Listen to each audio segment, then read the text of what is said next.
Hola, buenas tardes. Yo soy la doctora Selene Rubio, yo soy pediatra. El día de hoy agradezco mucho a Radio UPG por proporcionarme este espacio para difundir la información. Tenemos teléfonos en cabina que son 81 86 03 36 03 y 81 86 03 36 02. En línea tenemos www.upg.mx y síguenos en YouTube, Instagram, Twitter y Facebook como Radio UPG. Y el tema que vamos a platicar hoy es el trastorno de déficit de atención e hiperactividad. Este tema me gusta hablar porque es un tema que ha estado muy de boga últimamente, en el que se ha hecho mucho el diagnóstico. Generalmente nos lo difieren de la escuela, nos lo difieren a los médicos pediatras, a las psicólogas, para terapias, y de nosotros también lo derivamos hacia los neurólogos. Primero vamos a definir qué es el concepto de trastorno, déficit de atención e hiperactividad.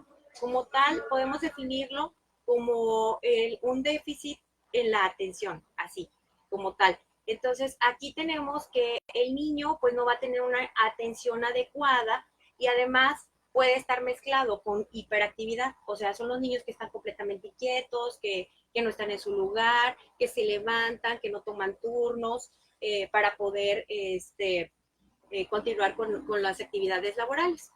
Pero no, esto no es algo nuevo.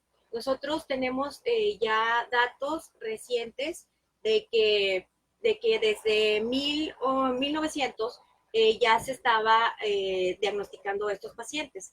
Tenemos el primer autor que nos dio, que está documentado, fue Hoffman en 1848, que estaba reportando niños que tenían hiperactividad o que estaban inatentos y que eran diferentes al resto de los demás niños. Entonces, después, en 1921, Lancet también, en la revista Lancet, que es una revista indexada y con mucha investigación, hacia 1921 ya se reportan un historial de 20 casos. Bueno, entonces siguieron los estudios y hacia 1960 encontraron que ya había y se hace el primer diagnóstico como disfunción cerebral mínima. Ahí ya tenían varios casos a nivel mundial y estaban relacionando algún tipo de patología de estos niños, por ejemplo, antecedentes de daño neurológico, por ejemplo, que habían tenido paros respiratorios, o que antecedentes de prematurez, o traumatismos craneoencefálicos, convulsiones, o algunos otro tipo de estos padecimientos neurológicos. Hacia 1970 se hicieron las primeras escalas, que son las escalas de Conners, que hasta la fecha son los que nos sirven para hacer un diagnóstico. Estas escalas, más adelante vamos a platicar de ellas, son las que se realizan a los papás y a los maestros.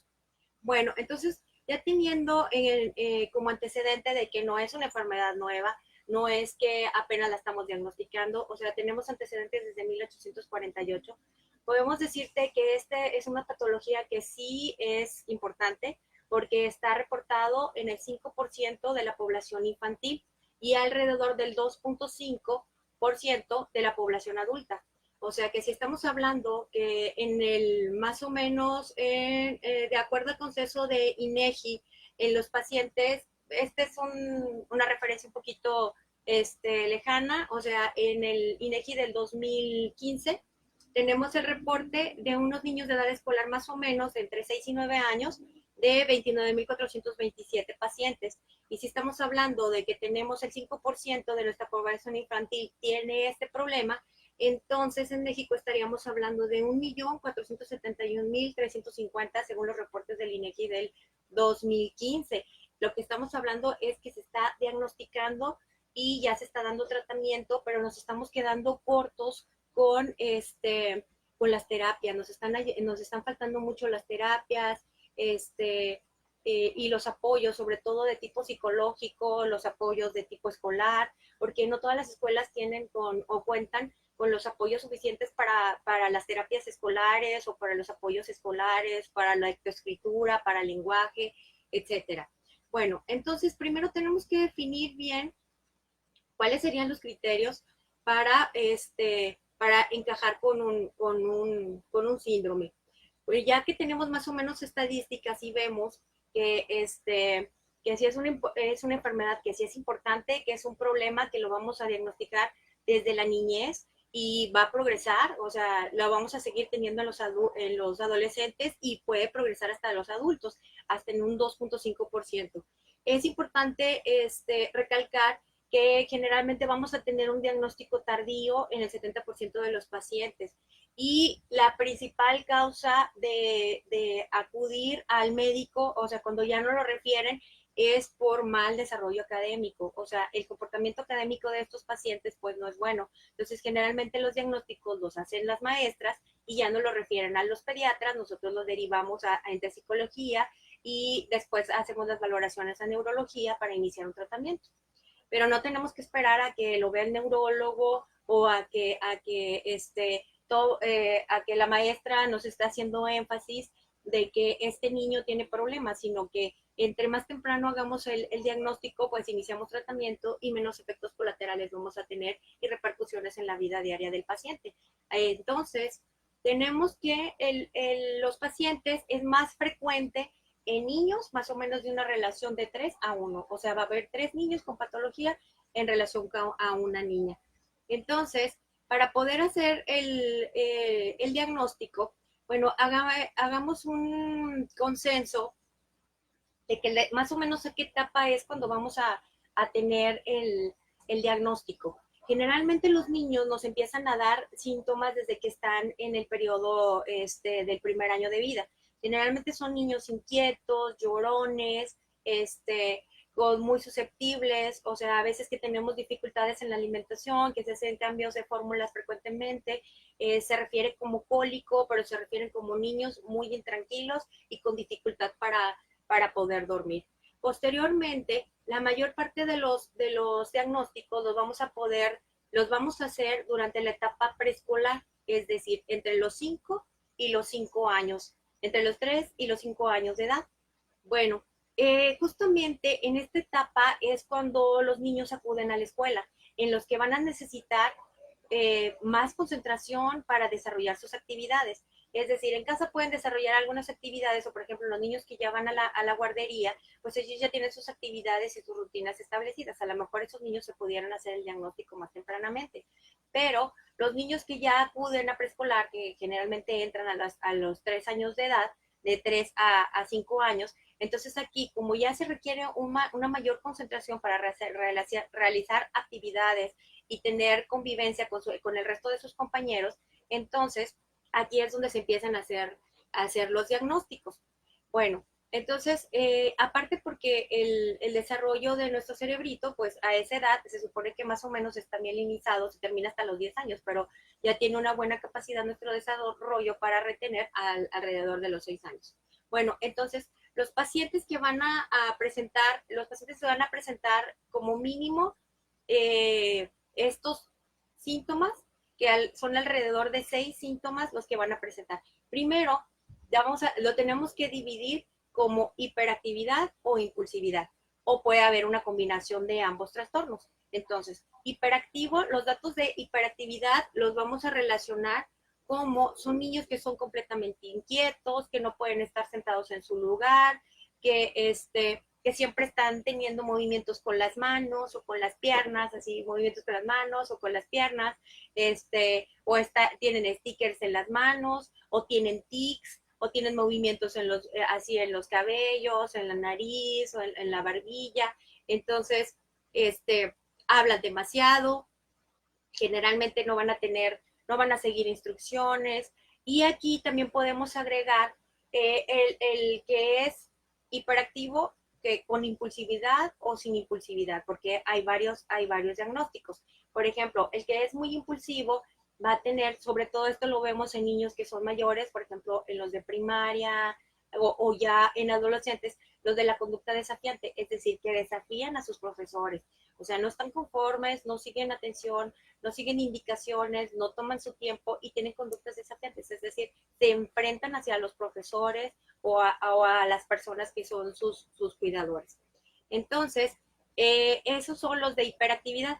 Los de Los de déficit de atención, estos, dentro de los principales síntomas que va a presentar el paciente, van a ser que no atiende las indicaciones de los profesores. Es desatención, es decir, le hablan al niño y como que está en su mundo y no entiende, no sigue las instrucciones. Este, pierde frecuentemente las cosas, por ejemplo, sus libros, las libretas, los lápices, sus equipos escolares, las mochilas, incluso pueden llegar a ser los zapatos. ¿Qué más? Dentro de los que más presentan son este tipo, este tipo de síntomas. Entonces, dentro de la etapa preescolar es muy difícil poder llegar al diagnóstico. Nosotros generalmente nos van a llegar los pacientes con este tipo de síntomas referidos de la maestra, ya sea del preescolar o de la primaria. En la actualidad ya se están llevando a cabo unos test que se llaman pruebas EDI, que esos nos arrojan el desarrollo neurológico del paciente. Entonces, aquí estos test los va a aplicar la maestra y generalmente van a aparecer unas líneas en rojo, aquellos niños que tienen algún problema, ya sea de desatención, de trastorno de tipo neurológico o de aprendizaje o de lectoescritura o de audición. Entonces, si tu hijo ya te lo refirieron de la escuela, estas pruebas generalmente se hacen una vez al año. Entonces, si a tu hijo ya le hicieron estas pruebas y salieron alteradas, entonces te aconsejo que te acerques primero a un pediatra para que te haga un análisis, después se hace el análisis por psicología y después se hace el análisis por neurología. No es solamente el hecho de que, por ejemplo, la mamá me diga, es que me dicen que mi hijo es hiperactivo. No, existen varios criterios en los que se tiene que llegar al diagnóstico, como ya los vimos, ¿verdad? Y aparte de eso, tenemos que hacer pruebas, tenemos que hacer estudios, tenemos que, y tenía que llevar varias valoraciones para poder llegar a un diagnóstico. A veces es realmente difícil poder llegar a un diagnóstico porque no solamente tenemos el o déficit de atención solamente, a veces lo tenemos mezclado con hiperactividad y con otras muchas comorbilidades, así las llamamos, o sea, o muchos otros problemas que están relacionados al déficit de atención, entre ellos problemas de ansiedad, problemas del estado de ánimo, autismo, Asperger, o otro tipo de problemas neurológicos. Entonces, todos los niños que llegan, por ejemplo, y que son referidos con sus pruebas EDI, que están alteradas, referidos de, por ejemplo, casi siempre los lineamientos son así. Si tú llevaste un control de niño sano de tu bebé durante el primer año, a lo mejor podemos ver algunos datos, como ya los vimos. Después del segundo año, entre el 1 y a los 2 años de vida, entonces tanto el esquema de vacunación como las visitas al médico pues se van espaciando. Generalmente ya nos llevan los pacientes cuando ya nada más están enfermos, o sea, ya no los llevan a control de niño sano. Y sí deberíamos de llevarlos al menos cada 2 a 3 meses para detectar estos pequeños detalles y poner un poco de alerta para decir, a ver, esto no me agrada, esto no está bien, y continuar con el desarrollo neurológico. Recordemos que es básico el desarrollo neurológico de los niños durante los primeros años de vida, sobre todo durante los 3 primeros años de vida, que es cuando hay mayor desarrollo del pequeño, así como su crecimiento a nivel cerebral. Bueno, entonces, si este niño no fue diagnosticado, te digo, va a ser referido por la maestra con unas escalas que generalmente nada más nos las mandan, nos mandan las escalas de que está en foco rojo y ahí viene derivado cuál es el problema del bebé. Si es problema del lenguaje, si es problema de lectoescritura, si es problema de inatención o si es problema desafiante, como habíamos platicado, que desafía o tiene problemas violentos o de impulsividad con los maestros. Entonces, si lo que te aconsejo es eso, si ya llegaste y tenemos una prueba alterada, entonces acude a tu médico. Tu médico, como base inicial, va a tener que hacer unos exámenes de laboratorio, tenemos que hacer estudios para poder ir descartando patologías. Hay muchas mezclas de este síndrome, entonces primero, dentro de lo que teníamos que hacer son exámenes generales para ver cómo andan sus defensas, cómo anda su fórmula roja, cómo anda el funcionamiento en general de su organismo, su funcionamiento renal, su funcionamiento de la glándula tiroidea, el funcionamiento de los problemas hepáticos, intestinal. Esa es la primera fase. Después, los pacientes que nos dan ciertos rangos o ciertos datos, en el momento en el que nosotros entrevistamos al paciente ya estamos buscando mucho de este diagnóstico, de esta patología, pues es clínico. Desde que entra el paciente al consultorio ya lo estamos viendo cómo se conduce. Pero recuerda que no todos los niños tienen todos los síntomas al mismo tiempo o pueden estar mezclados unos con otros. Entonces, por eso, la importancia de darle el tiempo al paciente y de evaluarlo. Entonces, ahí en la entrevista, en la primera entrevista, ahí podemos pedirle, de acuerdo a la edad que tenga el paciente, le podemos, o sea, si está chiquito, es decir, si es preescolar, pues a lo mejor ya debe de seguir ciertas instrucciones y que nos orientan. Por ejemplo, si nos llega un paciente que es un jovencito que es de primaria, bueno, entonces ahí ya, por ejemplo, un niño de primaria a los 6 años ya tiene que saber escribir por lo menos su nombre. Entonces le pedimos al niño que nos escriba su nombre.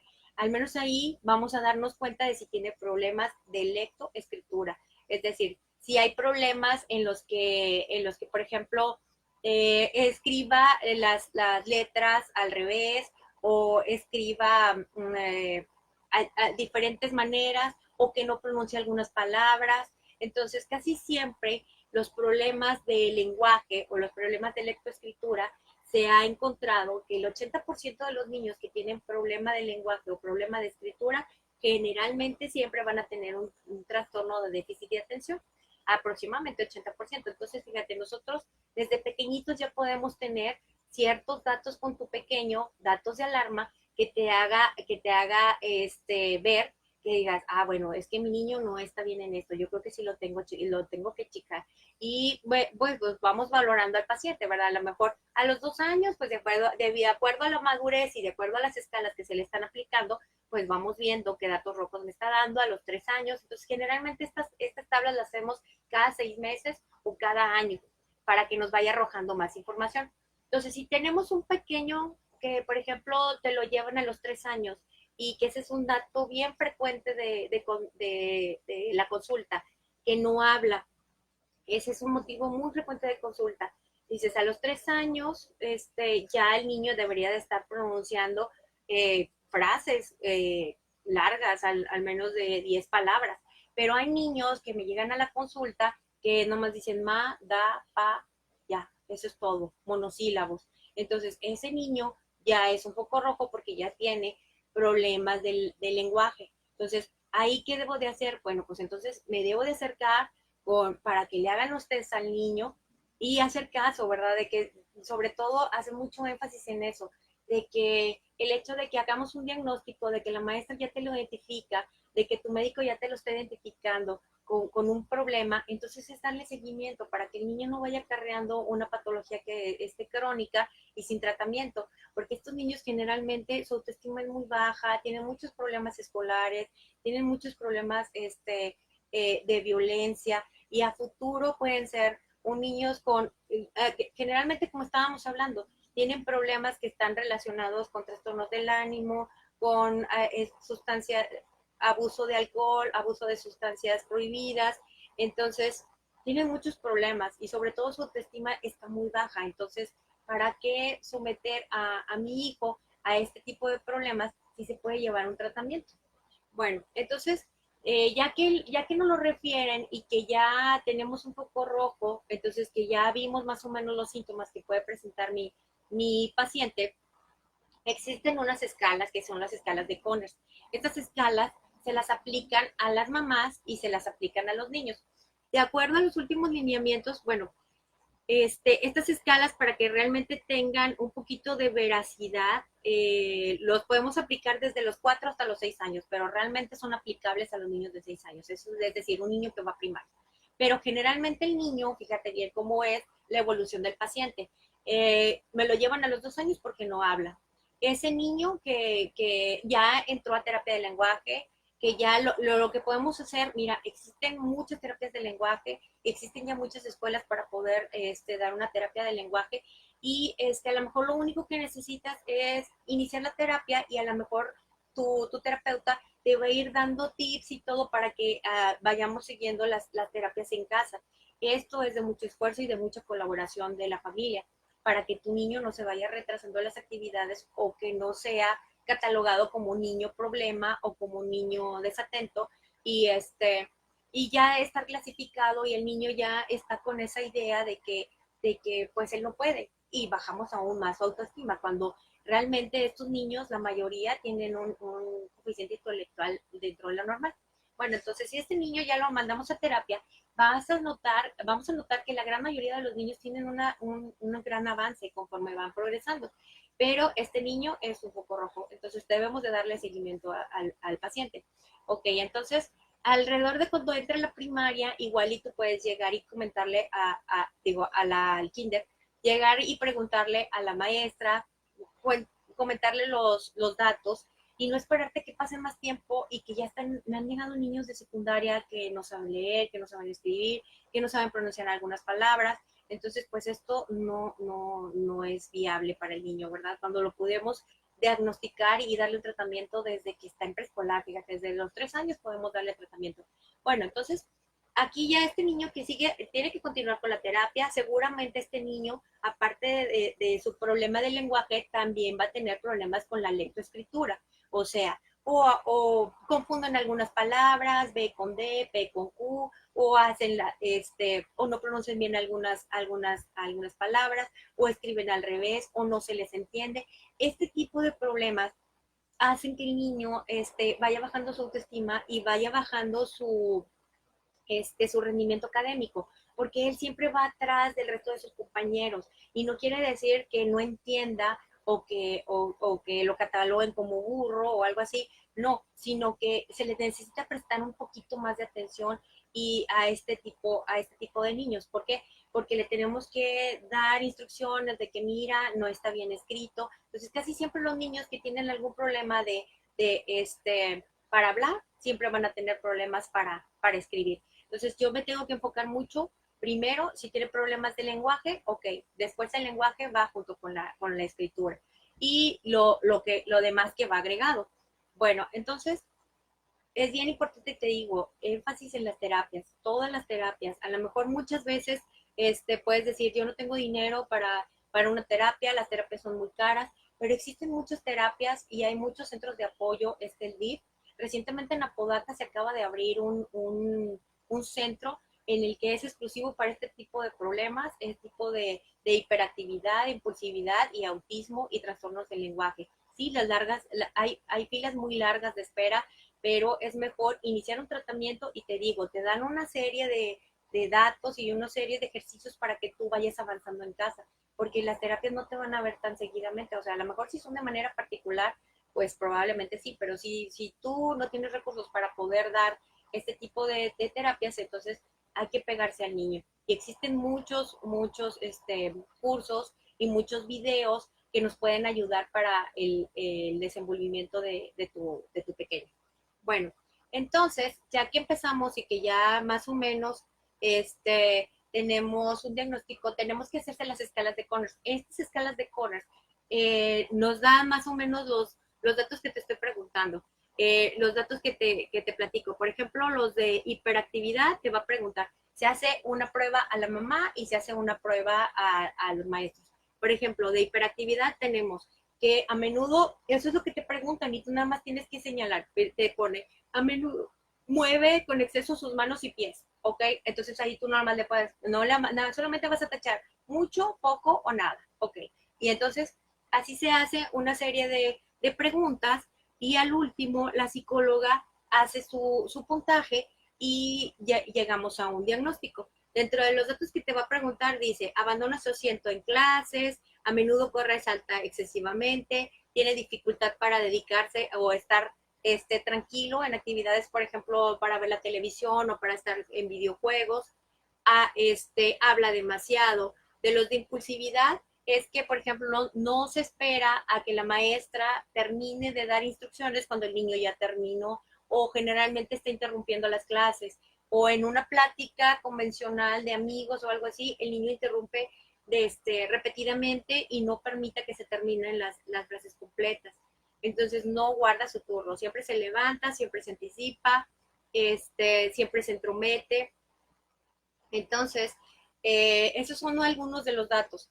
Dentro de los síntomas que están asociados, como ya habíamos platicado, los otros trastornos que están asociados a este trastorno de hiperactividad y déficit de atención son, no, es bien extraño el niño que es puramente impulsivo o puramente hiperactivo. Generalmente siempre están acompañados de otro tipo de síntomas. Dentro de los síntomas o trastornos que están asociados, el 80% de los problemas están asociados, por ejemplo, a otro tipo de problemas como es ansiedad, depresión, trastornos de conducta, trastornos de neurodesarrollo, trastorno espectro autista, trastorno del lenguaje, entre otros. Entonces, si tu hijo tiene alguno de estos problemas, pues lo tienes que llevar. Por eso necesita muchas valoraciones. Y vamos en el inicio. Si tu niño ya tiene trastorno del lenguaje, entonces ya está en terapia de lenguaje. La maestra ya te lo refirió con una prueba EDI en la que tenemos problemas. Te digo, empezamos con los laboratorios básicos. Generalmente siempre tenemos que hacer, los niños que tienen problemas de lenguaje, siempre tenemos que hacer una audiometría. En los que específicamente es lenguaje, tenemos que hacer una audiometría. Tenemos que hacer toda su historia clínica. En la historia clínica tenemos que poner énfasis en los antecedentes perinatales, es decir, cómo fue su desarrollo de su gestación. O sea, si tuvo algún problema, amenaza de parto prematuro, amenaza de aborto, si estuvo bajo algún tratamiento en la mamá, radiación, algunas enfermedades de la mamá, hipotiroidismo en la madre, etcétera. Una vez en el momento de nacimiento, si tuvo problemas de asfixia, si tuvo depresión neonatal, si estuvo hospitalizado y por cuánto tiempo, si tiene antecedentes de prematurez, todos estos serían factores de riesgo, porque ya se ha visto que los pequeños que tienen problemitas, que son prematuros, muy alto porcentaje de estos bebés van a tener trastornos de hiperactividad, porque pues la matriz germinal de su bebé a nivel cerebral pues está muy pequeña, no tiene suficiente madurez, y aparte con las exposiciones, ya sea de ventilación mecánica, de oxígeno, de infecciones, pues no tienen un adecuado desarrollo. Bueno, entonces, ya vimos lo de los antecedentes, hacemos toda la historia clínica, por ejemplo, hacemos también énfasis en problemas neurológicos, si tu niño ha convulsionado, si tu niño ha tenido traumatismos severos de la craneoencefálicos, o sea, no me refiero a que sí se cayó de la cama, pues todos los niños se caen de la cama, pero estamos hablando de fracturas o de traumatismos encefálicos severos que hayan ameritado hospitalización durante una buena temporada, o fracturas, problemas digestivos, problemas intestinales, problemas de tiroides. Entonces, nuestro análisis va enfocado a eso. Después de esta fase, solicitamos a psicología, la valoración de psicología se hace en las pruebas y las escalas de Conners, y solicitamos el coeficiente intelectual. Ahí en el coeficiente intelectual pues vamos a ver el desarrollo neurológico de nuestro niño, y hay rangos que son aceptables para la población de acuerdo a la edad que tenga el niño. Este coeficiente intelectual generalmente para que tenga una validez se le realiza a los niños que tienen arriba de 6 años. Entonces, dentro de los rangos aceptables, pues puede ser arriba de 80. Si tenemos menos de 80, pues ya podemos decir que nuestro niño tiene un IQ bajo, que va a estar relacionado a problemas escolares, alteraciones escolares, pero ahí ya tenemos un IQ bajo, y a lo mejor está relacionado con déficit de atención o no, porque ahí es donde empezamos el estudio, debe de tener eso. Entonces llevamos la audiometría, llevamos las pruebas las escalas de Conner, llevamos el IQ, la detección del IQ, vamos a tomar también un electroencefalograma. Muchos de estos pacientes sí tienen trastornos en el electroencefalograma. Otros de los estudios que debemos hacer, ya sea una tomografía o ya sea una resonancia, dependiendo de las situaciones. Y por ejemplo, en los bebecitos que fueron prematuros, generalmente siempre tomamos, en los niños prematuros, tomamos un ultrasonido transfontanelar, aquellos que fueron prematuros muy pequeños, o sea, extremos, entre menos de 30 semanas de gestación, y que estuvieron sometidos a muchos riesgos, por ejemplo, ventilación y otro tipo de problemas. Ahí lo que vamos a alcanzar a encontrar en los ultrasonidos van a ser alteraciones en los ventrículos del sistema nervioso central o en la sustancia blanca. Entonces, en los niños más grandecitos, lo que los reporta la resonancia y lo que nos reporta el TAC, la tomografía, ahí lo que vamos a tener son alteraciones en el lóbulo frontal o en la sustancia blanca. No voy a ser tan específica de qué tipo de problemas. Entonces, dentro de lo que llevamos es resonancia, electro y todos los estudios de base, el IQ y las escalas de Cotes. Bueno, teniendo esos estudios, pues ya vamos a tener un poquito más integrado mi diagnóstico, un poquito más integrado. Luego las derivaciones hacia los otros departamentos. Todos los niños con trastornos de déficit de atención e hiperactividad siempre deben de ser valorados por un neurólogo. Nosotros los pediatras somos la base inicial y después los tenemos que derivar hacia el neurólogo o hacia el psiquiatra, de acuerdo a los síntomas que nos vaya desarrollando, porque la terapia es en conjunto. No solamente es el neurólogo, no solamente es el psiquiatra, no solamente es el pediatra. Debemos de tener o la terapeuta, o la de terapia del lenguaje, o la psicóloga. Es un problema neurológico y que necesita un equipo multidisciplinar, pero definitivamente sí necesita tener un seguimiento. Bueno, entonces una vez que tenemos todos estos estudios y que ya hicimos el diagnóstico, más o menos, tenemos un diagnóstico prefuncional. Ya dijimos que dentro de los problemas que va a tener nuestro paciente, dentro de los síntomas que va a tener nuestro paciente, pues vamos a tener los que ya comentamos. Primero lo tenemos que definir y luego ya después lo vamos catalogando. Bueno, dentro de los otros pacientes dentro de los otros datos que habíamos comentado de los otros trastornos relacionados al déficit de atención e hiperactividad, trastorno de ansiedad, trastornos depresivos, trastorno oposicionista y desafiante, trastorno de la conducta o trastorno del neurodesarrollo. Dentro de los estudios iniciales, cuando ya nos llevan a los pacientes que tienen la prueba alterada, pues nos vamos a empezar a dar cuenta de datos en las entrevistas y en el seguimiento con el paciente de si tiene algún otro tipo de problema o no. Por ejemplo, aquellos niños que tienen algunos datos de trastorno obsesivo compulsivo, o sea, aquellos que, por ejemplo, tienen conductas en las que, por ejemplo, no pisan las rayas o por ejemplo, se lavan mucho las manos, o que son muy obsesivos con la limpieza o muy obsesivos con el orden o ciertos datos, pues este tipo de niños, aparte de todo el seguimiento y de todos los estudios, si está mezclado con hiperactividad o desatención, también los tiene que valorar el psiquiatra. Porque aquí el psiquiatra pues hace su análisis y no es decir así como que para ver si entra dentro aparte del diagnóstico de déficit de atención y hiperactividad, algún otro de los trastornos. Una de las problemáticas más severas que tenemos con este tipo de pacientes es las corrientes que hemos tenido de los maestros. Es decir, algunos de los grupos de los maestros están rechazando el inicio del tratamiento del paciente porque es una enfermedad crónica. Ya dijimos que puede empezar desde los 3 años, incluso de los 2 años en los niños con trastorno del lenguaje. Y es decir, ¿hasta qué momento voy a dar yo el tratamiento a mi paciente? Bueno, según las últimas guías y según, sobre todo de psiquiatría y de neurología, las últimas guías nos dicen que el tratamiento, pues lo pudiera empezar de acuerdo a los síntomas que presenta mi paciente desde los 4 años, si es que tiene muchos síntomas el paciente, y si no, puede esperar hasta los 6 años. Pero tenemos que es una condición que es crónica, o sea, es decir, mi paciente va a empezar el tratamiento desde los 6 años y va a durar hasta la adolescencia. Eso no lo podemos saber.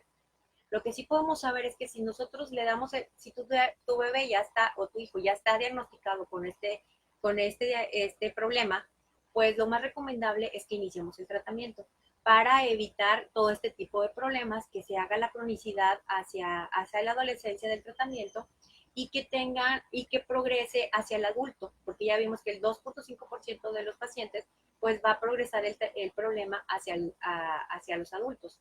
Entonces, aquí lo que tratamos de evitar es que el niño sea catalogado como un niño problema y que a partir de ahí ya sea enfocado y que siempre los castigos sean hacia él, que se le baje su autoestima, que tenga bajo rendimiento escolar.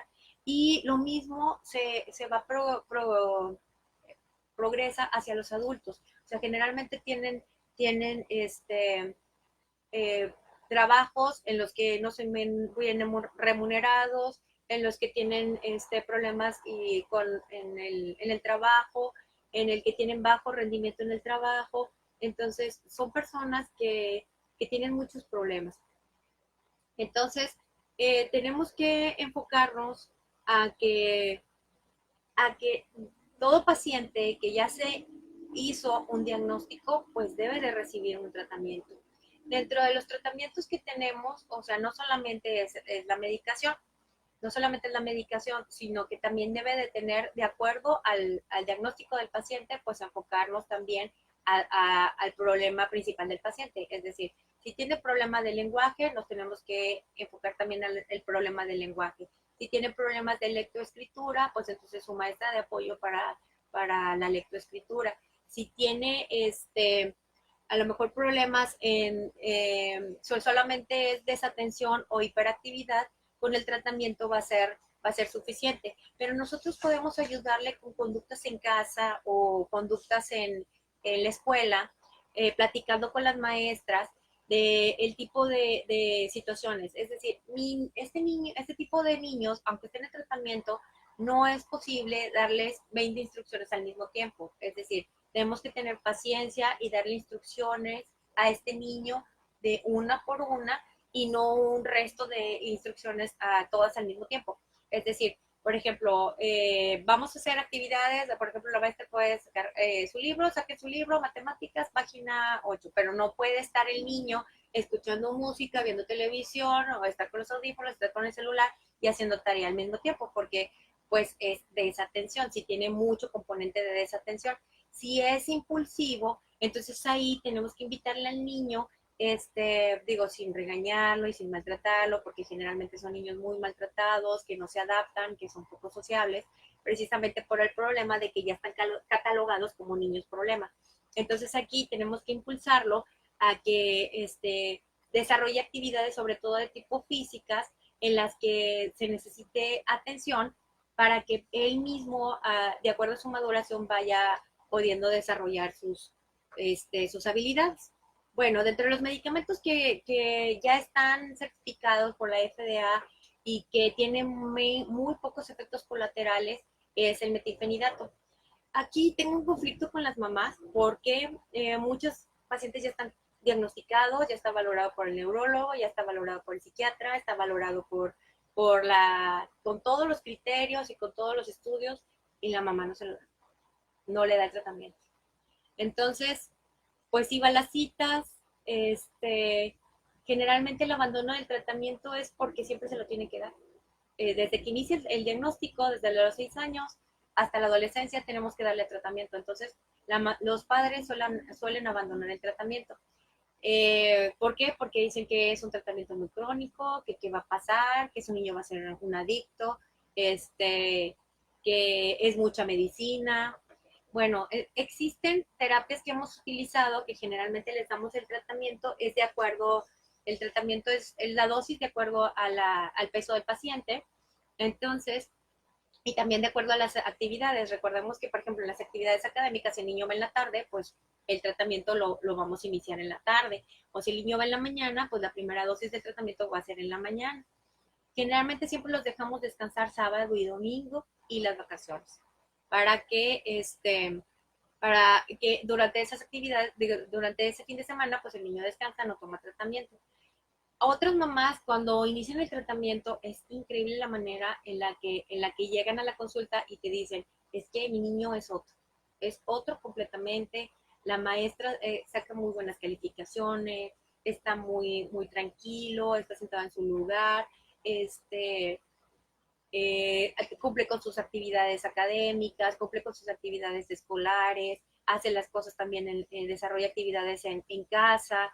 Entonces, realmente el cambio que tiene el niño es muchísimo. O sea, de ser un niño inquieto que se levanta, hace, sale, no sigue instrucciones, es impulsivo, se pelea, golpea, enfrenta a los profesores, a sus mismos compañeros, que no convive con el resto de sus amigos, cambia radicalmente, radicalmente cambia. Las mamás que notan mucho cambio y que a lo mejor eh, van y nos consultan y que siguen las terapias y ven la mejoría del niño, de calificaciones a lo mejor de 5 a 6, y de repente tu niño empieza a sacar 10, se siente estimulado, se siente querido, se siente apreciado. Esto eleva el autoestima del niño y no lo compagina como niño problema en el que nadie quiere estar con él, nadie quiere participar con él, ninguno de sus compañeritos lo quiere porque es el que más se retrasa, es el que entrega sus tareas al último, las maestras tampoco suelen quererlo, ¿por qué? Porque pues le tienen que dedicar un poquito más de tiempo, generalmente siempre lo canalizan con la maestra de apoyo, luego de repente las kinderes o las primarias no tienen maestras de apoyo, entonces es difícil, es realmente difícil para unos papás tener estos niños, porque tienen que ir a muchas consultas y a muchas citas. Pero si tú sigues las citas y sigues el tratamiento, sí vas a notar una gran mejoría y sobre todo lo vemos en el desempeño académico. Desde que iniciamos el tratamiento, yo sí les digo a las mamás, por ejemplo, que iniciamos tratamiento, vamos a suponer en febrero, el niño ya llega con todos sus estudios, los estudios de imagen, el electro, los de sangre, ya le hicieron su IQ, las pruebas de Conner, ya lo evaluamos el neurólogo ya hace sus evaluaciones y si es necesario pide algún otro tipo de estudios, nos los regresan. Entonces, cuando iniciamos tratamiento, sí vemos un cambio. Yo sí le digo a la mamá, a ver, vamos a iniciar tratamiento y tú trata de llevar un calendario en el que veas las actividades y vamos a ver a final de mes cómo va para que veas un avance nuevo en el niño. Ver, termina sus tareas escolares, está obedeciendo en clase, se queda sentado, en sus actividades deportivas presta atención, obedece instrucciones, en las actividades en casa pues me hace caso, termina sus actividades en casa, no se le olvidan cosas, no pierde sus lápices, su mochila, sus útiles, no sé qué, las chamarras, etcétera. Entonces, las mamás, conforme van haciendo ese diario de que van iniciando el tratamiento, notan mucho un cambio muy importante. Y te digo, si aparte lo reforzamos de acuerdo con la patología que tenga el niño, ya sea de la escritura o de lectura o de lenguaje, vamos a ver un desarrollo muy importante en el niño y sobre todo de que no es posible que vaya a continuar en el periodo adulto eh, la problemática. Porque ya platicamos, en los niños, mientras más rápido tengamos el tratamiento y el diagnóstico y tengamos el tratamiento, pues mejoría vamos a tener en el paciente. Entonces, vemos que aproximadamente el 70% de los niños tenemos un diagnóstico tardío, que eso puede ser durante la adolescencia y generalmente se manifiesta con consumo de drogas o sobre todo con problemas desafiantes, tanto con los maestros como con los profesores. Pero aún así, si tu hijo es diagnosticado durante el periodo de la adolescencia, sí debe de recibir tratamiento para que no pase a cronicidad en la adultez. Tienen los síntomas, pero como ya hay más madurez a nivel cerebral, tienen los síntomas, pero en menor grado. Una parte importante que se me olvidó comentar es que los síntomas no son aislados, o sea, debe de tener varios y durante un periodo de 6 meses. No es así como que, ay, ahorita ya no está poniendo atención, no, sino que debe de permanecer los síntomas por más de 6 meses. Y si el paciente, generalmente tenemos que algunos de los papás que nos están llevando a su niño por trastorno de déficit de atención o hiperactividad y que se inicia un protocolo, pues muchos de los papás se identifican con muchos de los síntomas que tiene este niño y ellos mismos empiezan a buscar ayuda para recibir también tratamiento, porque ellos hacen el diagnóstico junto con los niños, empiezan a hablar con nosotros y nos dicen, pues es que tengo muchos de los datos de los niños, del niño, y se está relacionando que aproximadamente entre un 70 a un 80% de este problema está relacionado a la herencia. Que el problema de la herencia está relacionado a un cromosoma y el defecto principal que presenta este trastorno es que no hay una buena secreción de dopamina. Entonces el medicamento que utilizamos, que es el metilfenidato, pues actúa a este nivel, a nivel cerebral, produciendo, nivelando los niveles de dopamina, pero lo consideramos también un medicamento estimulante. Dentro de los efectos colaterales que principalmente se presentan con este tratamiento, pues una es la falta de apetito. Los niños generalmente son niños que son muy delgados y eso sería, a algunos niños les puede tener trastornos del sueño, algunos niños tienen trastornos del sueño, pero pues todos los organismos somos muy diferentes. Ahí hacemos evaluación del riesgo-beneficio con el tratamiento y si no podemos utilizar otras alternativas de tratamiento, aparte de la terapia conductual. Y aparte de las valoraciones con psicología y con psiquiatría, sobre todo psiquiatría, nos analiza mucho la problemática de tipo ansiedad, problemática de ánimo, del estado de ánimo y si necesita algún otro tratamiento, aparte del metilfenidato.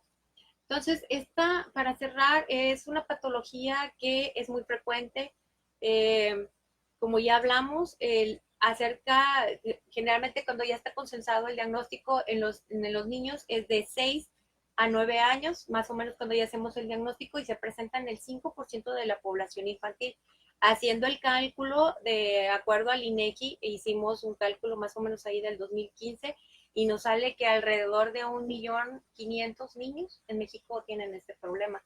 ¿Y cuántos de ellos pues no están diagnosticados y no están en tratamiento y están sufriendo pues bullying? En realidad sí es bullying y se necesita un seguimiento. Entonces, así es que si tú tienes un niño en el que ya sospechas que tiene este problema, acércate a tu médico para que se hagan los protocolos de estudio y que inicie lo antes posible el tratamiento.